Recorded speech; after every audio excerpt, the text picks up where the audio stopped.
When we are drawing from the infinite, we need never be afraid of taking more than our share. That is not where the danger lies.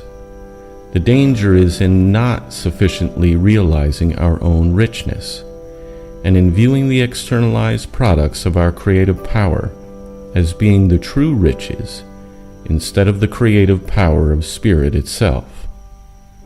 If we avoid this error, there is no need to limit ourselves in taking what we will from the infinite storehouse. And the way to avoid this error is by realizing that true wealth is in identifying ourselves with the spirit of opulence. We must be opulent in our thought. Do not think money as such, for that is only one means of opulence.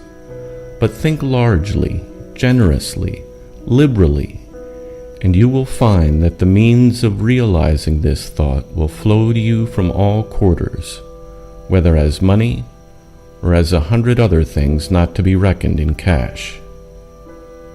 We must not make ourselves dependent on any particular form of wealth, or insist on it coming to us through some particular channel, for that is to impose a limitation, and to shut out other forms of wealth, and to close other channels. Instead, we must enter into the spirit of wealth. The spirit is life, and throughout the universe, life ultimately consists in circulation, whether within the physical body of the individual or on the scale of the entire solar system.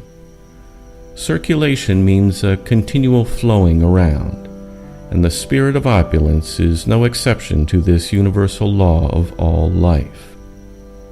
When this principle becomes clear to us, we shall see that our attention should be directed to the giving rather than the receiving. We must look upon ourselves not as a miser's safe to be kept locked for our own benefit, but as centers of distribution, and the better we fulfill our function as such centers, the greater will be the corresponding inflow. If we choke the outlet, the current must slacken. A full and free flow can be obtained only by keeping it open. The spirit of opulence, the opulent mode of thought, consists in cultivating the feeling that we possess all sorts of riches which we can bestow upon others, and which we can bestow liberally because by this very action we open the way for still greater supplies to flow in. Now, you may be saying to yourself, "But I am short of money. I hardly know how to pay for the necessities. What have I to give?" The answer is that we must always start from the point where we are. And if your wealth at the present moment is not abundant on the material plane, you need not trouble to start on that plane. There are other sorts of wealth still more valuable on the spiritual and intellectual planes which you can give. Therefore, you can start from this point and practice the spirit of opulence, even though your balance at the bank may be nil. Then the universal law of attraction will begin to assert itself. You will not only begin to experience an inflow on the spiritual and intellectual planes, but it will extend itself to the material plane also. It is not money, but the love of money that is the root of evil. And the spirit of opulence is precisely the attitude of mind which is furthest removed from the love of money for its own sake. It does not believe in money. What it does believe in is the generous feeling which is the intuitive recognition of the great law of circulation, which does not in any undertaking make its first question, "How much am I going to get by it?" but "How much am I going to do by it?" And by making this the first question, the getting will flow in with a generous profusion, and with a spontaneous and rightness of direction that are absent when our first thought is of receiving only. We are not called upon to give what we have not yet got, and to run into debt, but we are to give liberally of what we have, with the knowledge that by so doing we are setting the law of circulation to work.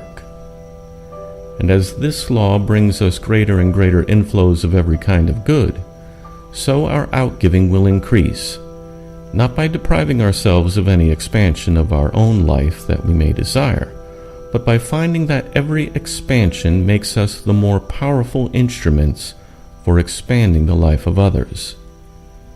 Live and let live is the motto of true opulence. Now, let us turn to beauty. Do we sufficiently direct our thoughts to the subject of beauty? I think not. We are too apt to regard beauty as merely a superficial thing, and do not realize all that it implies. This was not the case with the great thinkers of the ancient world. For example, Plato describes beauty as the expression of all that is highest and greatest in the system of the universe. These great philosophers of old were no superficial thinkers, and therefore would never have elevated beauty to a supreme place if it were only superficial. Therefore we shall do well to ask what it is that these great minds found in the idea of beauty, which made it appeal to them as the most perfect outward expression of all that lies deepest in the fundamental law of being. It is because, rightly apprehended, beauty represents the supreme living quality of thought. It is the glorious overflowing of love's fullness, and indicates the presence of infinite reserves of power behind it. It is the joyous profusion that shows the possession of inexhaustible stores of wealth, which can afford to be lavish, and yet remain as exhaustless as before. Read correctly, beauty is the index to the whole nature of being. Beauty is the externalization of harmony, and harmony is the coordinated working of all the powers of being, both in the individual and in the relation of the individual to the infinite from which it springs. And therefore this harmony conducts us at once into the presence of the innermost, undifferentiated life. Beauty is most immediately in touch with the deepest mysteries of life. It is the brightness of glory spreading itself over the sanctuary of the divine spirit. When viewed from without, beauty is the province of the artist and the poet, and lays hold of our emotions and appeals directly to the innermost feelings of our heart. It speeds across the bridge of reason with such quick feet that we pass from the outmost to the inmost and back again in the twinkling of an eye. But the bridge is still there, and retracing our steps more leisurely, we shall find that viewed from within, beauty is also the province of the calm thinker and analyst. What the poet and artist seize upon intuitively, they elaborate gradually, but the result is the same in both cases. For no intuition is true which cannot be expanded into a rational sequence of intelligible factors, and no argument is true which cannot be condensed into that rapid suggestion which is intuition.